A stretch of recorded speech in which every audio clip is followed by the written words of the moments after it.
So in our recent interviews, we interviewed Joey Esposito and Sean Van Gorman, who are working on The Pedestrian, and we interviewed Kevin Scott, who's working on Godfather from Hell.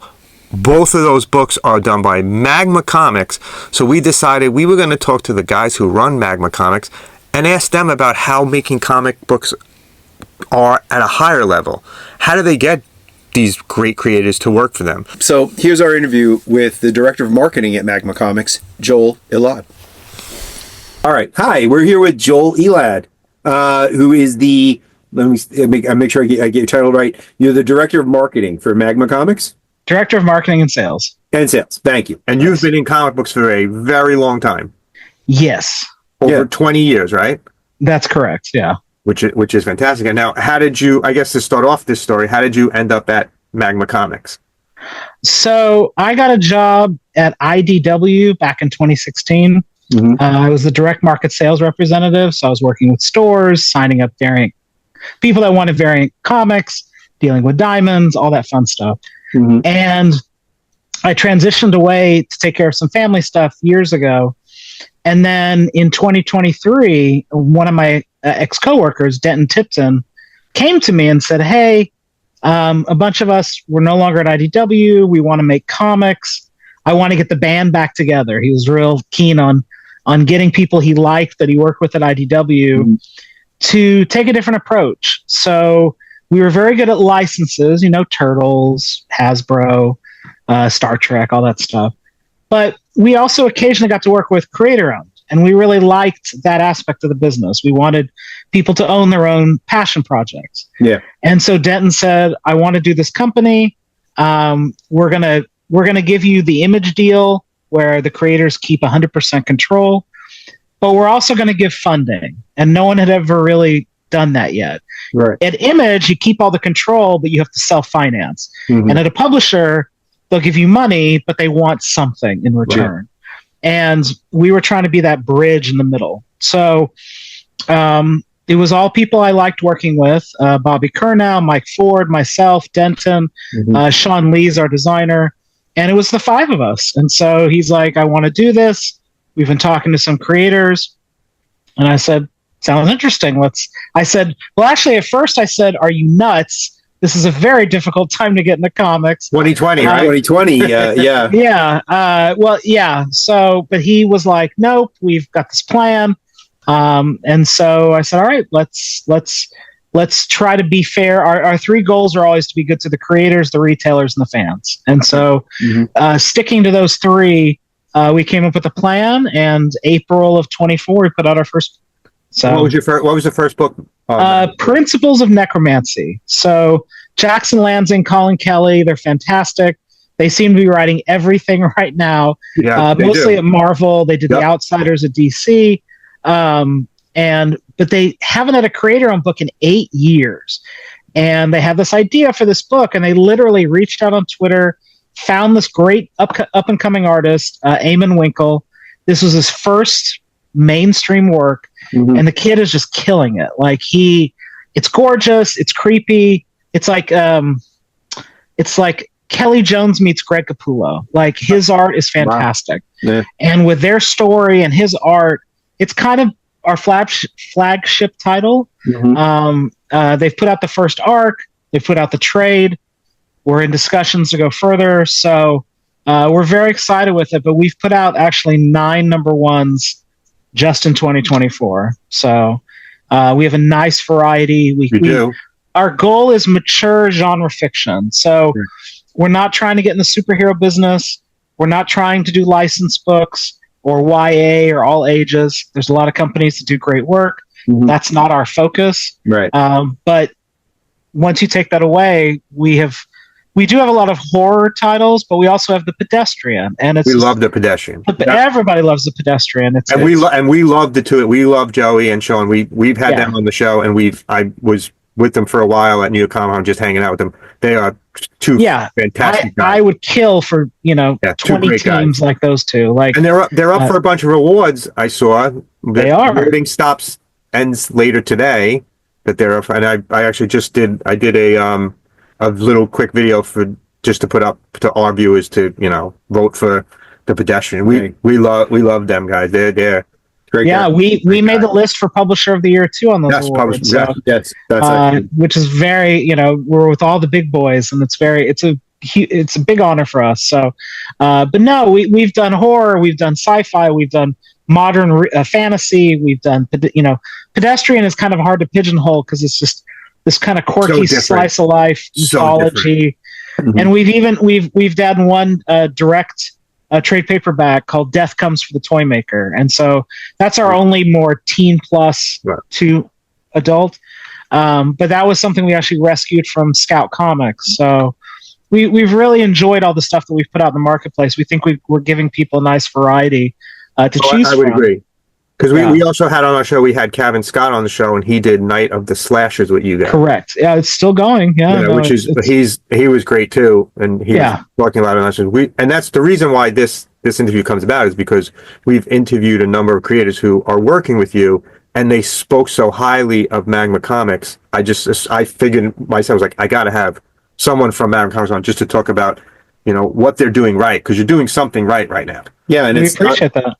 It's not often that you hear creators talk positively about comic companies. In the past, there's been so much animosity between creators and publishers, but you guys, the deal that you have with everyone seems to be the sort of that definitely, I think, puts us on a good foot forward. I mean, at the end of the day, we want them to succeed. It helps both of us, but in the end, it really helps them. Like we're working with their babies. We're working with the stuff that they can't wait to get out of bed and keep drawing and keep writing and put out into the marketplace. And so that definitely helps. And so we do what we can, but like Sean and Joey market, I hate to say it, way more than I do, but it's their baby and they really want this to work. Like in their mind, this has to work. And so to be able to work with creators, it's fun for us because we get to work with creators that don't look at us as a paycheck. They know that our futures are intertwined. And so the creativity they bring to the table just makes it fun for us to get out of bed and put these titles out. So I'm assuming from your history that you have been a comic book fan for many years. You created your own comic convention, right? Yes. SoCal Comic Con, right? SoCal Comic Con, yeah. 6 years. Yeah. I mean, I had Liefeld, Perez, Eastman in 1 year. That was my last year. I had Herb Trimpe, Silvestri, J. Scott Campbell. I called in all my favorites. Right. Clayton Crane, Will Spertasio, Bob Layton. So for a small one-day show to have that type of list. Those are big names. Yeah. That was because I've been in the industry a while. So I was lucky enough to call in a bunch of favors. And, because San Diego, we have, the show. Right. And then nothing for 12 months. Right. And people just want to shop. They want to meet a creator. You want a small convention. Right. They want to buy some books, bring the kids, meet a couple local artists, meet a nice big artist, just have fun. Not have to worry about buying badges and parking. Right. And so we provided that, but it was a lot of work and it was no money for me. But then I got the IDW job and they're like, look, we appreciate what you're doing, but we're hiring you to work for us. And I'm like, yeah, I get it. And I needed, like I said, I'm very proud of the work of that convention, but it definitely, people 9 years later, people are going, so when's your next show? And I'm like, it's been 9 years, but it's a compliment. I take it as a compliment every time. That is. And we're huge lovers of small conventions. I've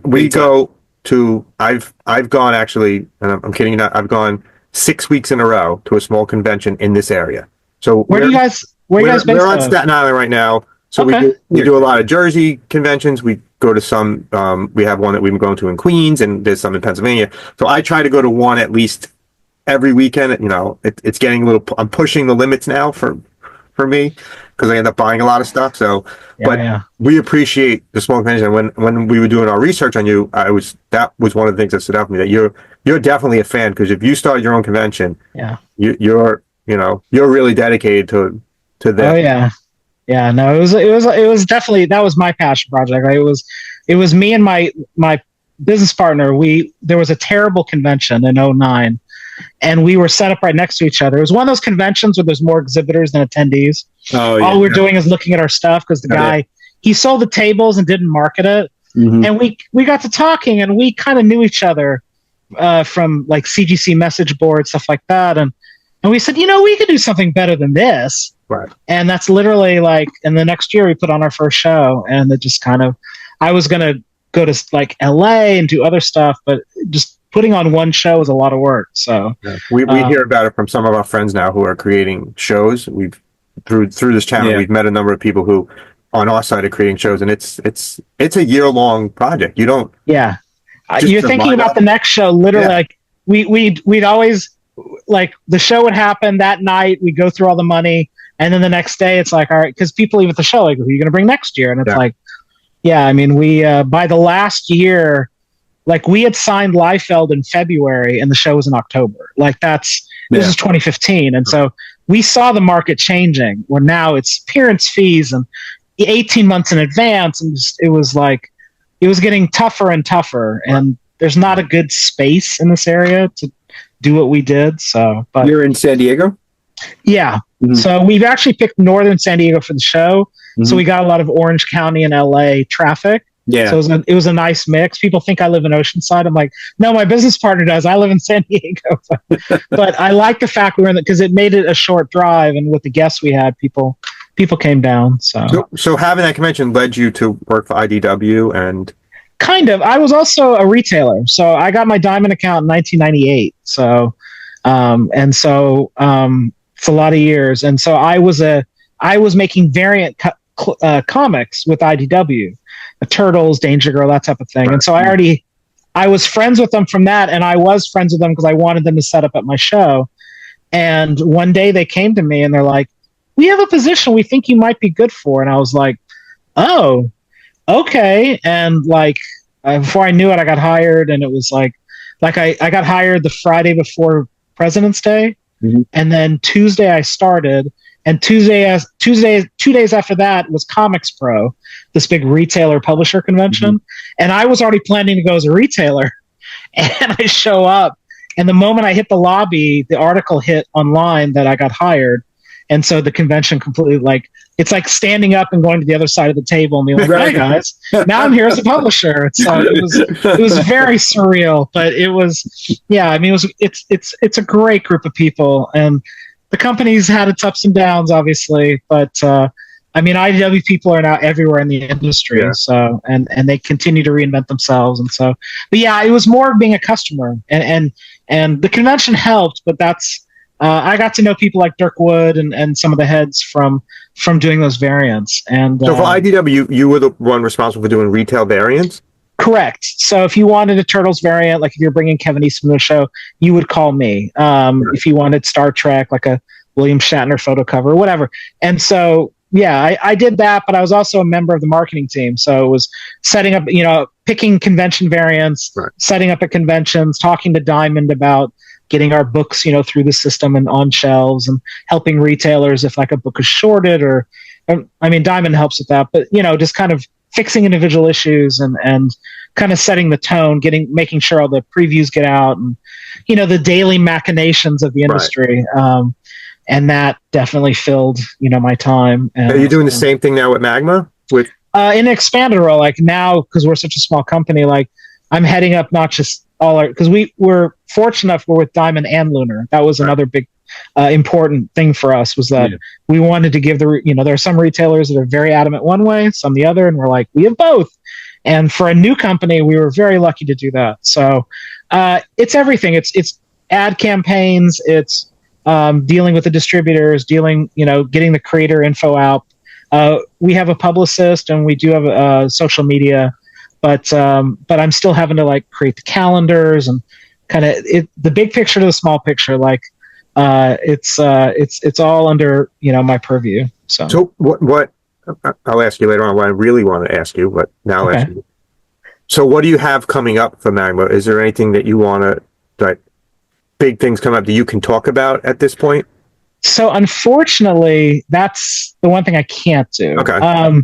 We understand that. We've been working on some 2025 stuff, and we're hoping, like anybody, we wanted to have more ready to talk about now, because like literally I just sent Diamond today our pages for the January for March catalog. So, yeah, I would love to be able to, preview and stuff like that. And I can't, so Right. Okay. I can We talk about understand that. everything else. We have this same issue a lot of times when we have a creator on. They have something that they're working on. They're just not allowed to talk about it at this point. And maybe when you can talk about things, you can come back on and tell us some big surprises. So Absolutely. right now, what do you have? What's out right now besides the Pedestrian? Is 6 issues, if I remember. No, we do. We typically do 4-issue arcs. Oh, so there are 4 issues. Issue 4 came out. We are working with the team again, like literally right for this call. Yeah. We're putting the trade paperback for the first arc together. That should hit comic stores January 29th. So go out and get that, because if you're not reading the Pedestrian, yeah, that way you get the whole story arc, and the guys, are. I already know they're thinking about arc 2, so I'm not confirming anything, but I know. We've talked to them about that, and they want the character to last as long as they can. I mean, if you're reading, anyone that I've spoke to that's read it, loves it. It's just so different than anything that's out there right now. Yeah, it's really just a unique comic. Yeah. So Pedestrian, like I said, we just wrapped in singles. Our 2 big books are Night of the Slashers by Kevin Scott and Paul Fry, and then Day of the Dead Girl. And so we're lucky to work with 2 women that they have backgrounds in other fields. So AJ Mendez used to be in professional wrestling under the name AJ Lee. Oh, it's her husband is wife, right? That AJ is. So she was AJ Lee. She's CM Punk's wife. CM Punk's wife, right? Yeah. Oh, listen. Are you a wrestling fan, Joel? A little bit. I'm a huge wrestling fan, and it's been very strange. We've interviewed a lot of creators, and a lot of creators are wrestling fans. Yeah. Brian knows nothing about wrestling, and we end up talking wrestling at some point, and and now I say AJ Lee is writing. I mean, I watched her for years on WWE. I know something about wrestling. Yeah, okay. Yeah. And so she's actually writing a comic book for you guys. So she's writing a comic. So she has a writing partner. Her name is Amy Garcia. And Amy has acted in Lucifer, Dexter. Oh, I know Amy Garcia too. She's been in a Hallmark Channel movie. Like and they're amazing, and they're friends. They're both. Amy is half Mexican, half Puerto Rican. AJ is Puerto Rican, and so they wanted to. Like, they've been reading comics since they were kids. Right. And they never saw themselves. They never saw their heritage. Right. And so they got together to write this tale called Day of the Dead Girl. And at the heart of it is there's a woman named Sam. And so she's a woman of science, like Scully from the X-Files. But her mother, her name is Anna, she's the head of a coven of brujas, of witches. Yeah. And so you've got a woman of science and a woman of faith that have to work together, because unfortunately there's a serial killer on the loose that is targeting the witches in Anna's coven. And so Sam comes back to help Anna, and again, it's a mother-daughter, it's the faith and it's science, and they have to put all the differences aside to help figure out this mystery and to prevent the rest of her coven from being killed before the Day of the Dead festival. And so it's that twist and turn. It's kind of this beautiful, horror murder mystery. And so they're working with a great artist, Belén Culebras, Spanish artist out of Spain. And so, it's very, very much deep with their heritage. And they've actually... Where is that in the series? It's released? So issue 1 came out in October. Issue 2 came out a couple weeks ago. Diamond and Lunar are having...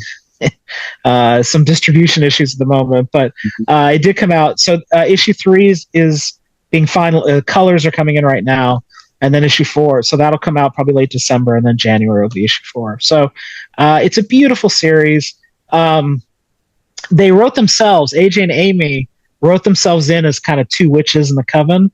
So like eagle-eyed fans would be like, I know who those look like. Yeah. They get to bring their kind of their individual attitudes and everything into the book, and so the fans love it. I've been fortunate. They've had these big signings on issue 1. They live in LA, and so we had one signing at the shop in LA called Golden Apple Comics. They just had their 45th anniversary, and the signing went for 5.5 hours. Like, they did not want to cut the line, and the fans are like, they're like crying because they can't believe they get to meet them. And they're super sweet to the fans. They hug them and, take pictures and sign the books. And they're so excited. They've signed in Chicago, LA, and we're doing another signing now for issue 2. And so they're very active. So if well, it's unfortunately because like their schedules are insane. Like getting them to do any sort of signing is like a miracle because I mean, it's great that you have them on as part of the creative team. Yeah, they want to push the book, but like Amy's like we'll have meetings, planning meetings, and she's on her phone and she's walking through a movie set, or she's like, I got a 10-minute break. Where are we at with this? They're like some people, not to be skeptical, but there's some people that they're famous and they have their name attached to a comic. Right. But you kind of wonder, like, is this because they want the movie? And they go over every page. They have wonderful notes. They really it's not just name only. Like they really want to tell the story. Yeah. And they're invested. And if it wasn't for the fact that Ager wrote that book, wrestling is my superpower. Right. And it's about mental health, things like that. Crazy is my superpower. That's it. And she talked about her mental health struggles. And so they're adapting that into a movie. And so they're very busy. They write screenplays, they act. So, but they are a lot, they're trying to dedicate the time to make sure that this comes out and, do what they can. But no, they're fantastic. So if they want, they could come on this little YouTube channel and pop them, Yeah, I have to be very. Yeah, it's not just everybody's been asking, and I'm like, yeah, they're very selective. But I'm assuming they're way busier than they could ever be on our little corner of the world. Yeah, well, listen, publicity is publicity. Like I don't take anything for granted, so don't think of yourselves as not worthy. Like listen, for us, anytime we have a creator that put us down, we reach out to a creator, and we've had some big comic book names on the show. We're just every time they say yes, we're like, we're surprised at Sure. And you're a long-time comic book creator. Brian's favorite interview we've ever done was, you keep bringing it up, Howard Chaykin. Yeah. Howard. Yeah. And that was quite an experience. He can be intimidating. That's how everyone says it. Oh, Howard. Yeah. Oh, yeah. And the key is just dish it back to him, and then he's great. But Joel, when we started, the first thing he said to us I do all, as with you, I do all of the back and forth. Would you like to come on, bro? And he was like, "Yeah, I'll come on, no problem." He comes on. The first thing he says to us when we hit record on the thing is, "Who the fuck are you, and why am I on your fucking show?" So we're like, okay, yeah. That sets the tone, doesn't it? Yeah. Yeah. Right away, I was like, oh, we're losing this one. And we 100% won him over. And now when he sees us, it's like an old friend, and he's like, "Hey guys, how you doing? Great to see you." Super nice to us. So it was. I invited him to one of my conventions. It was one of the last ones, and it was very.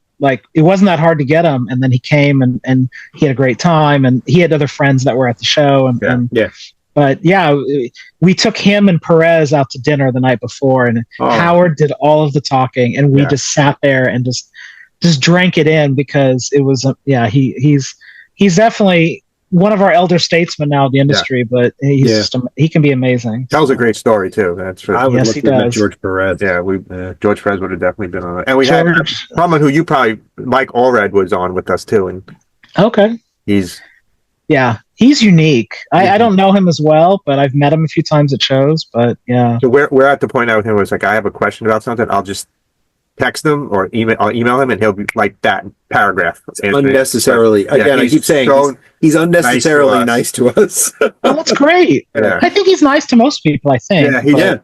He's a really nice, and that's the craze, and that's what we wanted to have you on, because we really like what Magma Comix is doing. Oh we're really enjoying a lot of it. Thank you. I'm really looking forward to this. I really want to get the Day of the Dead Girl, if you're going to put in a trade paperback. I don't know if you're doing that. But we're actually, so we also actually did a Kickstarter for a hardcover. So we took what I call the Keanu Reeves model. Yeah. And we said, listen, they've got fans that they're just not going to come into a comic store. They're fans of their careers, and they want to support them. Right. And this is for them.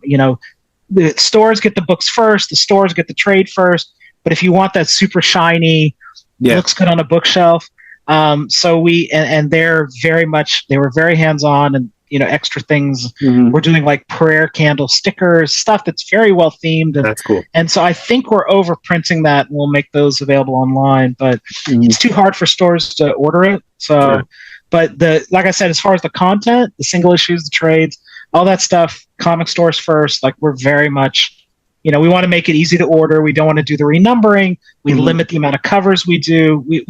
We do a lot of things. We want it to be easy to order and easy for the fans to follow. Oh, here's a new number 1. It's like we just follow like number 5, number 6.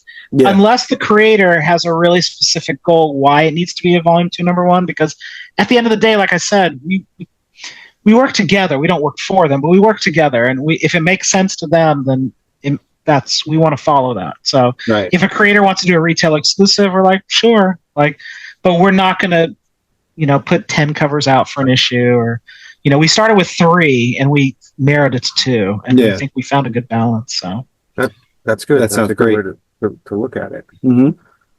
Now, based on what you're doing now with Magma, can we buy stuff from you directly? Like, does Magma sell on their website? We do. That was, we had some discussion about that. And even at IDW's web store used to carry the product simply for the model of, there are some people that are just not near a store. Right, sure. There are some people that don't feel comfortable going into a store.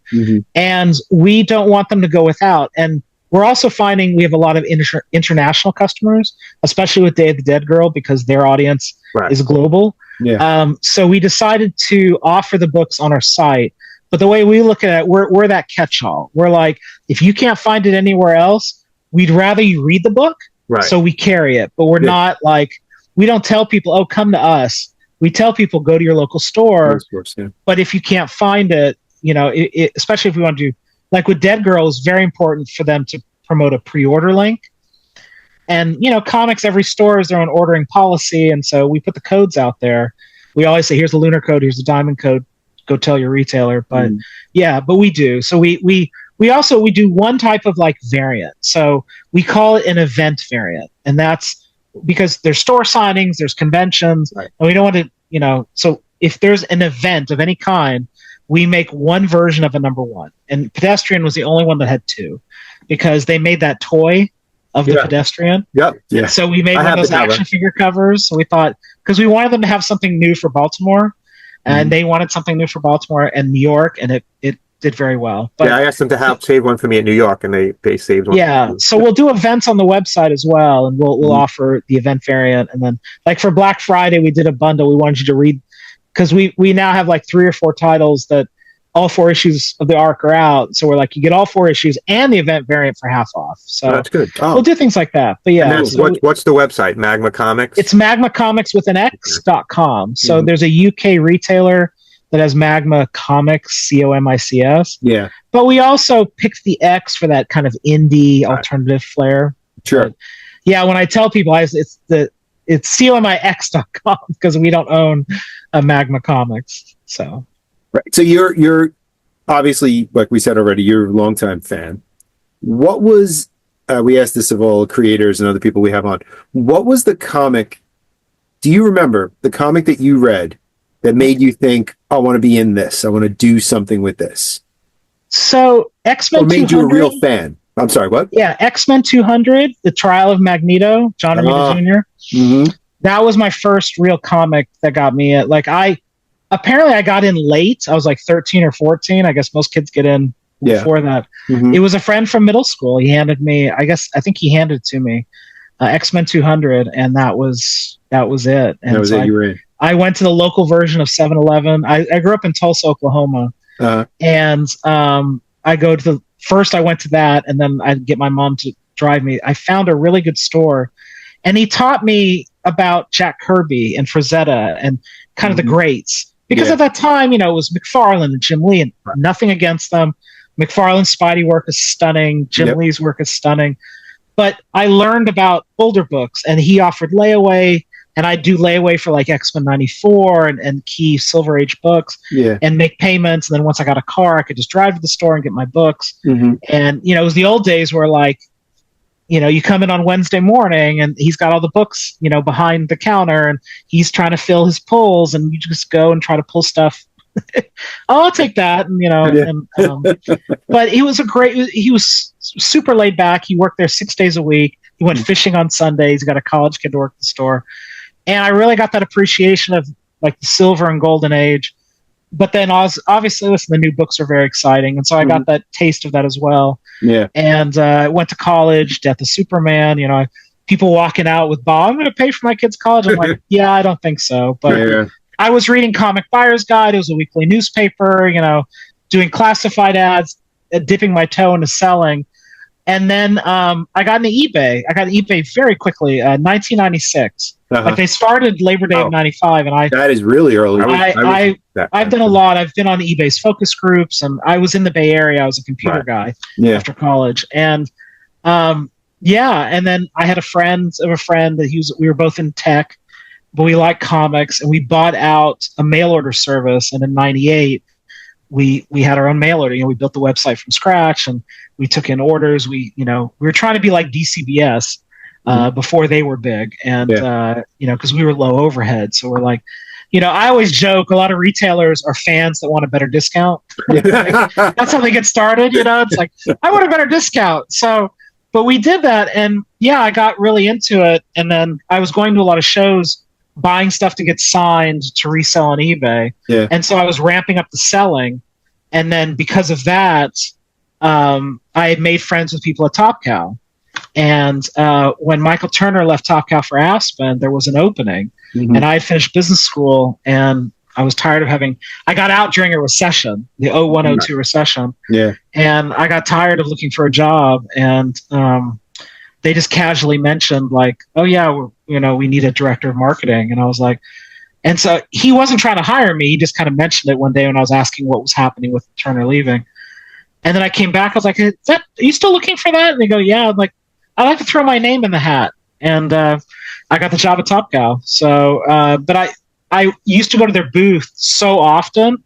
People think I worked there for 6 years because I was always there. But I was just getting stuff signed. I got to know the artist. I got to know Mike very well, and that So I still I had to be nice to mom and dad. Like even though I was at Top Cow, I was still friends with all the Aspen folks, and because we're all one big happy family, more or less. And so I was very fortunate by going to conventions and doing that to kind of ramp up my selling, and that just kept going further. I also volunteered a lot for the Hero Initiative, and so that put me in contact with a lot of people, and I got to see the good that the company, the charity does, and how we literally save people's lives, and pay for bills and surgeries and get them work, and so that access, just going to shows and seeing, I'd fly to Baltimore and Chicago and MegaCon, and so that it all kind of led in that direction of just kind of building me in comics, and I slowly kind of phased out of tech, and just comics took over. When a door closes, a window opens, and the comics was a hobby, and it just became my full-time work. So with Magma Comix, you mentioned convention. Does Magma Comix have a schedule of conventions they're going to be attending? Like we were at WonderCon. WonderCon was a perfect timing last year because it was the week before Principles of Necromancy hit.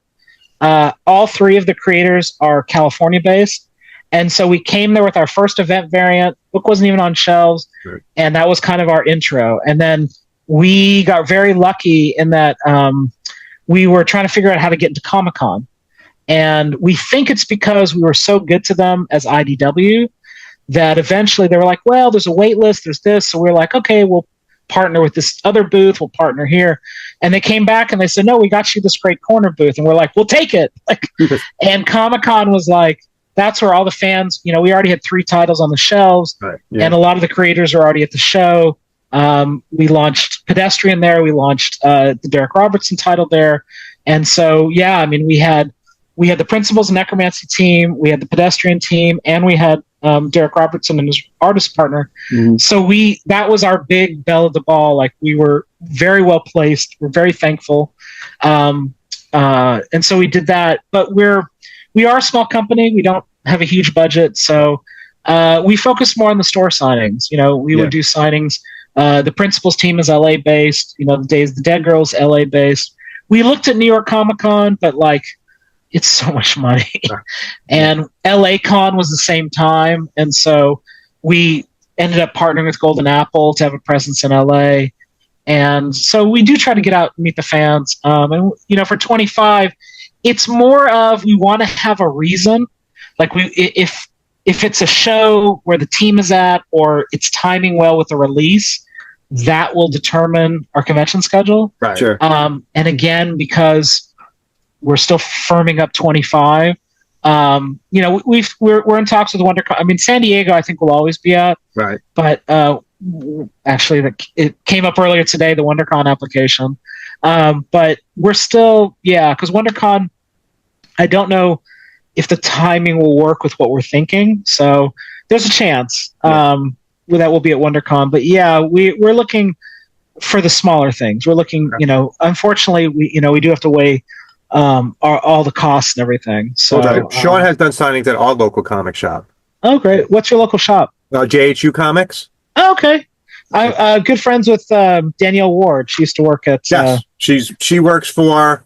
She works for Ghost Machine now. She used to work for Alien Books and Valiant. Yeah. So Ron, did you see Ron's pictures at the parade? That's who he was with. Oh, really? No.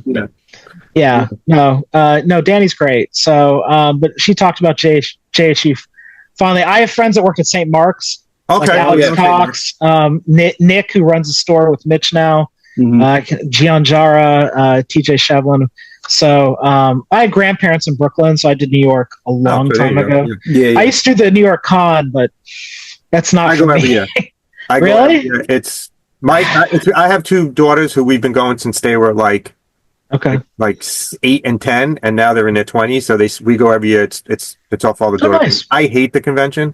I hate it. People ask me, I'm like, hate it. Every year at IDW, I was like, hey, do anyone want my spot? And there's always someone who wants to go drinking. Yeah. And I'm I don't want to go. I go to a lot of small ones, like I said, and I love the small conventions. You get to stand and talk to the vendors, and you get to, New York Comic Con is just so like. I used to like the Carbonaros, the Big Apple. Carbonaro, he had one last weekend. I think he had one. Yeah. I used to call him the Silver Tornado because he's always running around making deals. He pops up at some of the small conventions I go to too. He usually has a table. He comes to California to buy. Yeah.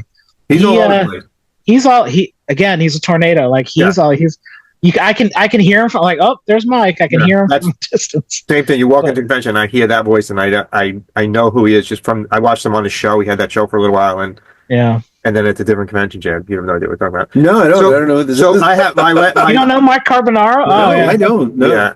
Yeah, you have to be a collector to know that. Oh yeah. No. So you're responsible for marketing. Yes. Right? So I have a weird request. Okay. Is there any way to get the pedestrian cutout?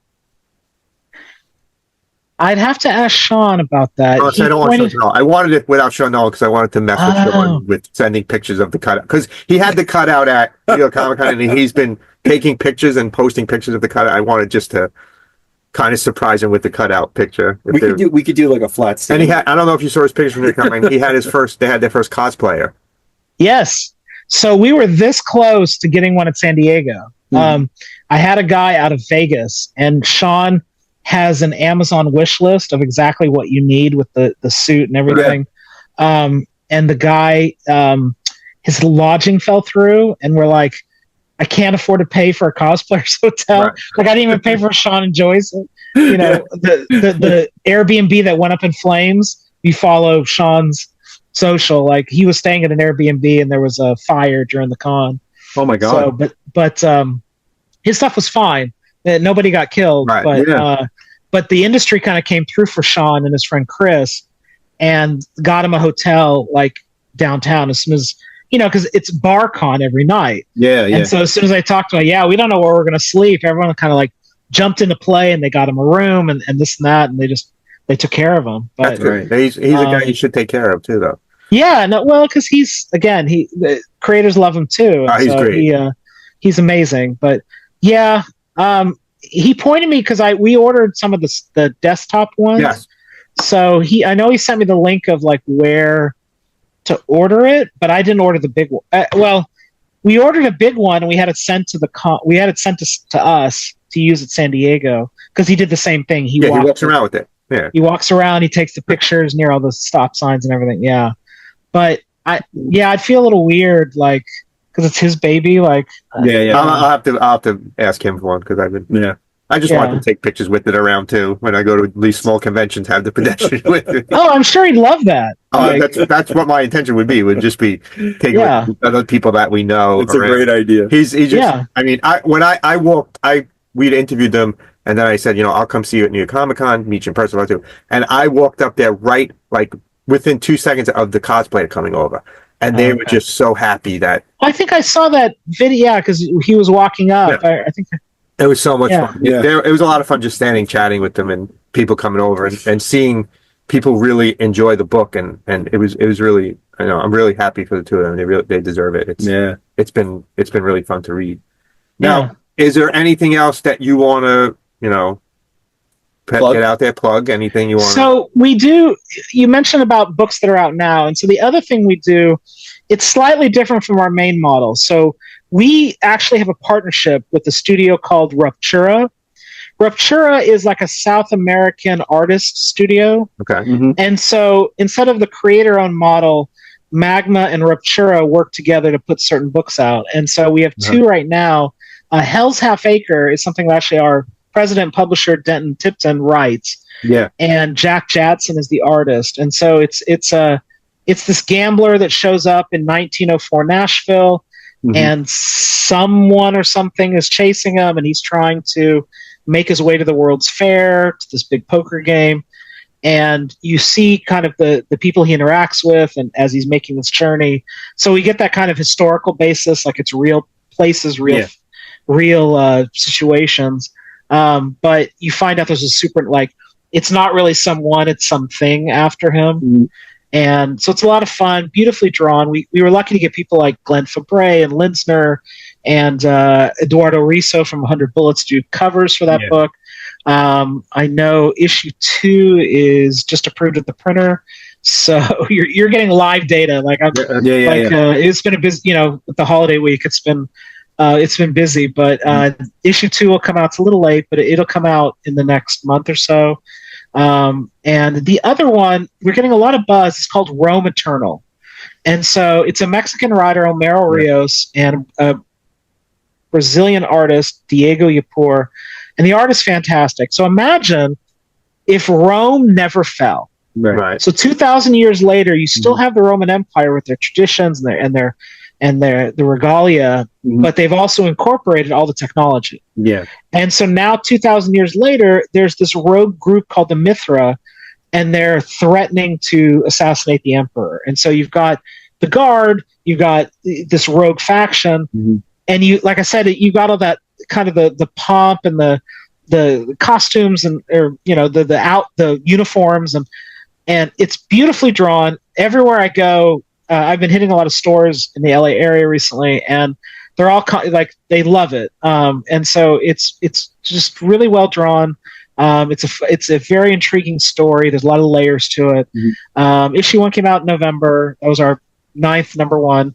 And issue 2 is being produced right now. So it's a lot of fun. And so that both of those are going to run their 4-issue arcs in the trade next year.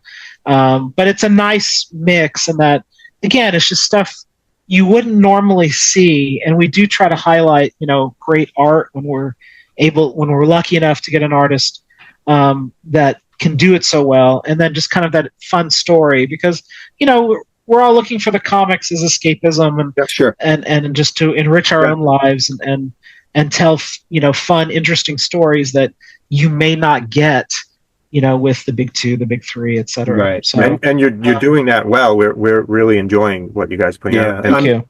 I'm looking forward to reading Hell's Half Acre and both. Yeah, no, it's intriguing because in issue 1 of Hell's, he meets up with this young woman at a brothel. Not what you it is what you think, but it's not what you think. And the marshals after him, and how these characters' lives are intertwined. It's one of those beautiful things that kind of unfolds, and you get to see the different layers. But the art, Jack is doing a very good job with the art as well. And like I said, I'm very blessed. We actually kept the Fabre cover for number 4.